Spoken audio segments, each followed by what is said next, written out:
नमस्कार सम्पूर्ण साथीहरुमा फेरि पनि मैले तपाईको माझमा अनि आर्थिक विकासका पक्षहरुको पार्ट 2 उद्योग क्षेत्रको परिचय अनि नेपालमा भएको व्यवस्था र वर्तमान अवस्था ल्याएर आइसकेको छु।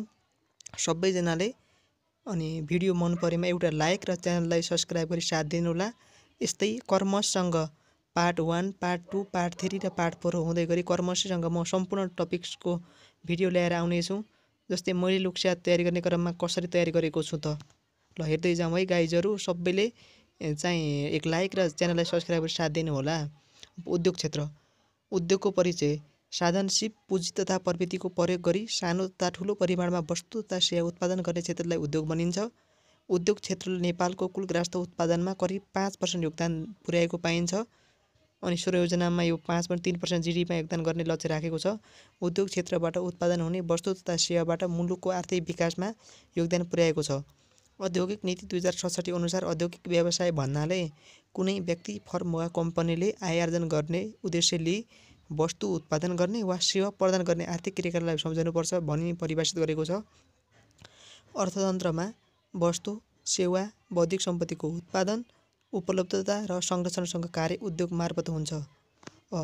उद्योग सम्बन्धी नेपालमा भएका व्यवस्थाहरू जस्तै नेपालको संविधानमा के व्यवस्था भएको छ त संवैधानिक व्यवस्था हैन। अनि मौलिक हक धारा 17 मा स्वतन्त्रताको हक, नेपालको कुनै पनि भागमा पेशा रोजगार गर्ने, उद्योग व्यापार व्यवसाय स्थापना र सञ्चालन गर्ने स्वतन्त्रता रहेको। धारा 50 मा के छ निर्देशक सिद्धान्त।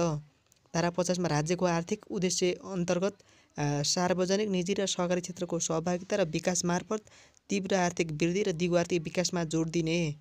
राज्यका नीतिहरू अनि 51 को घ मा अर्थ उद्योग र वाणिज्य सम्बन्धी नीति रहेको। जसमा सार्वजनिक, निजी र सहकारी क्षेत्रको सहभागिता र स्वतन्त्र विकास मार्फत राष्ट्रिय अर्थतन्त्र सुदृढ गर्ने।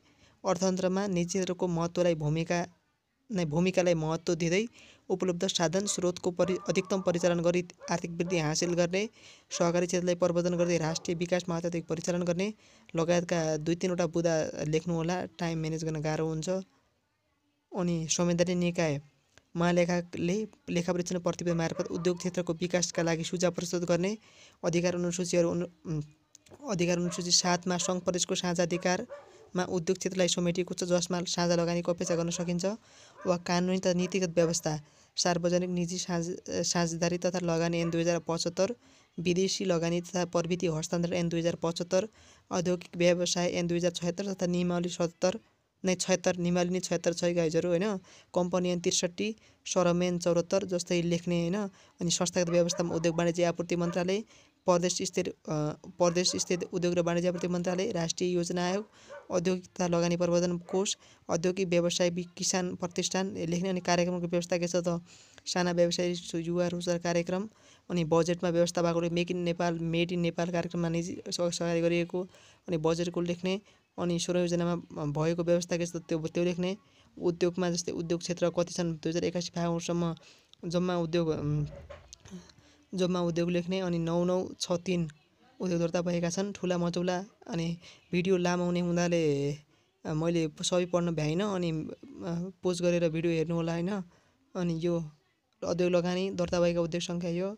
अनि उद्योग क्षेत्रका समस्याहरू सबै हेर्नु होला। मन परेमा एउटा भिडियोलाई लाइक र च्यानल सब्स्क्राइब गर्नु होला। आजलाई यति नै। अब पार्ट 3 मा व्यापार लिएर आउने छु। Bye bye, take care, good night.